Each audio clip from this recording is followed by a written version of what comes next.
Updates with Mr. Warford. Updates with Mr. Warford. Updates with Mr. Warford. What's up? Welcome to another episode of Updates with Mr. Warford. Today, this is just for my AP Human Geography people. We're going to be talking about the course description. Okay, if I'm in Google Classroom here, I'm going to click on third period AP Human Geography, and hopefully my computer will load it. So I'm up here at the stream. Okay, that's where if I'm logged in with my Spencer County email, I can see any announcements from yours truly. There's my beautiful face right here. If I want to see my classwork, I'm going to click on the classwork tab. And you'll notice here, as it loads, that you're going to have each unit or each important thing broken down by topic. And of course, my computer's going crazy, so I'm going to go over here.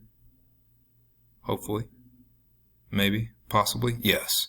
And you'll see that all the important stuff for like class documents, you've got the syllabus, you got that we talked about yesterday, you got the textbook, the review book, current event form, the course description online link that I'm going to talk about in a second, College Board website, all that good stuff.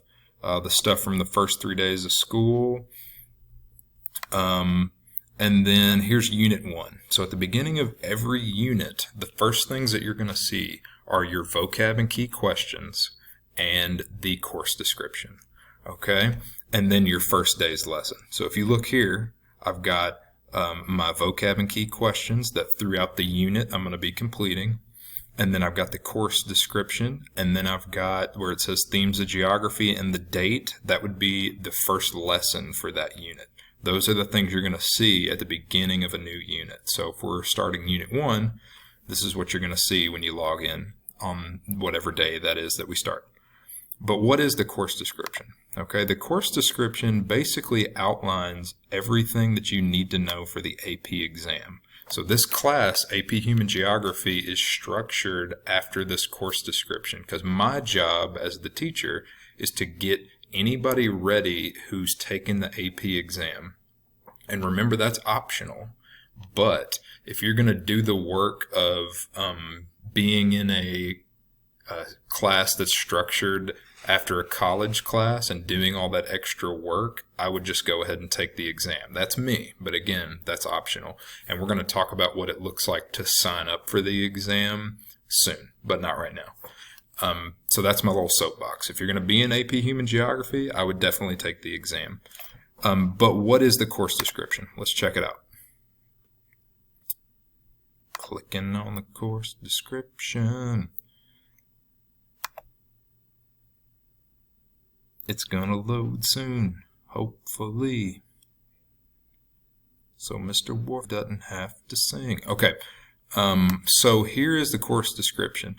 The thing that you want to focus on, if you follow my cursor here, is essential knowledge. Okay, every course description is broken down by unit, and I broke it down even more in these PDF files, but there's an online version that has it all. You can look at that too by just Googling APHG course description.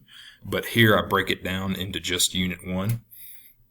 So you'll see under Essential Knowledge, this is all the stuff you need to know, both for the AP exam that we're prepping for at the end of the year and for my exam in the class, our Unit 1 exam for Mr. Warford's class, okay? So this is functioning kind of as your study guide. I don't have study guides that we fill out that are for a grade. This is your study guide. Look at it, figure out what you understand and what you don't.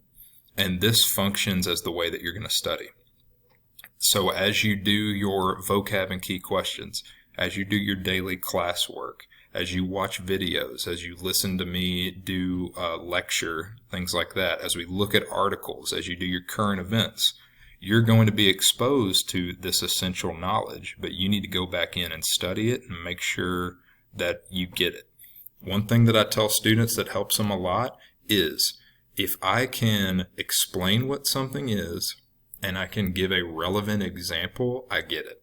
And I'll be able to write it out in an FRQ format, or I'll be able to recall it for multiple choice. But if you can't do that, you need to look at it again.